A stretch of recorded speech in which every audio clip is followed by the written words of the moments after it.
Olá a todos, bem-vindos ao resumo semanal dos mercados financeiros da Air Trading. Foi mais uma semana de loucos nas bolsas internacionais. Os principais índices mundiais começaram a semana em queda com o agravamento das tarifas comerciais impostas pelos Estados Unidos. Wall Street afundou, a volatilidade disparou e os investidores correram para ativos de refúgio, como o ouro que se encontra em máximos históricos. A volatilidade resultante obrigou muitos investidores alavancados a responder a margin calls, vendendo ativos para cobrir posições, o que intensificou ainda mais a pressão vendedora. Este episódio destaca a fragilidade dos mercados perante choques súbitos como este que acabamos de assistir e a importância de uma gestão prudente do risco, especialmente em ambientes de elevada volatilidade. Mas bem, mais tarde, na quarta-feira, Donald Trump recuou nas tarifas e suspendeu temporariamente as mesmas por 90 dias, o que fez com que os índices num único dia recuperassem cerca de 10%. Contudo, a China ficou de fora desta suspensão e com isto a guerra passou para o mercado da dívida, com a China a intensificar a venda de títulos de dívida norte-americana, alienando cerca de 48 mil milhões de dólares em títulos do Tesouro, o maior volume desde 2011.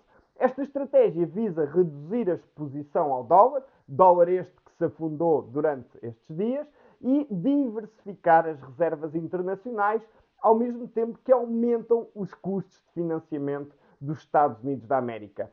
Além disso, a China tem aumentado significativamente as suas reservas de ouro, que agora representam 4,9% das reservas cambiais do país, o valor mais elevado desde 2015. Outra surpresa esta semana foi a inflação anual nos Estados Unidos da América, que caiu inesperadamente para os 2,4%, o nível mais baixo em 4 anos, impulsionada principalmente pela queda nos preços dos combustíveis, numa altura em que o crudo tocou mínimos dos últimos 4 anos, junto aos 55 dólares por barril aproximadamente.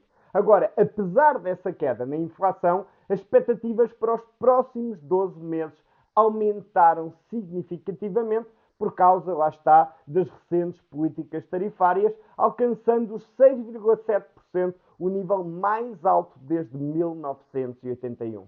Para esta semana, espera-se que a volatilidade se mantenha, sendo que, em termos macroeconómicos, destacamos na quinta-feira a decisão de política monetária por parte do Banco Central Europeu, que se espera que reduza a taxa uma vez mais em 25 pontos base.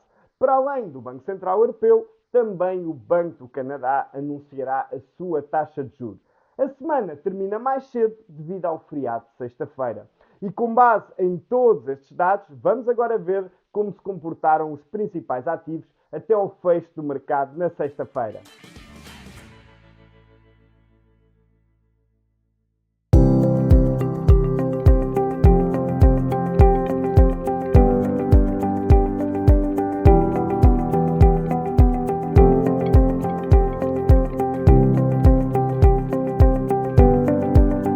Relativamente à oportunidade desta semana, destacamos o comportamento em termos técnicos do ouro.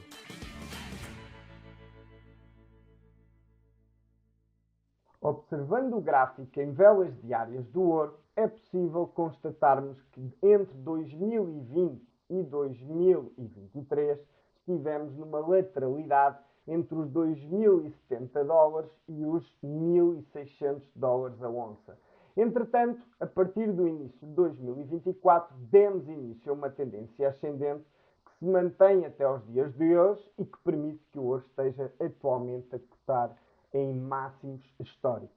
E dentro desta tendência ascendente, aquilo que temos feito ao longo deste último ano tem sido procurar as correções, os chamados pullbacks, dentro desta tendência para comprarmos e entrarmos então a favor desta onda ascendente que para já não parece querer terminar.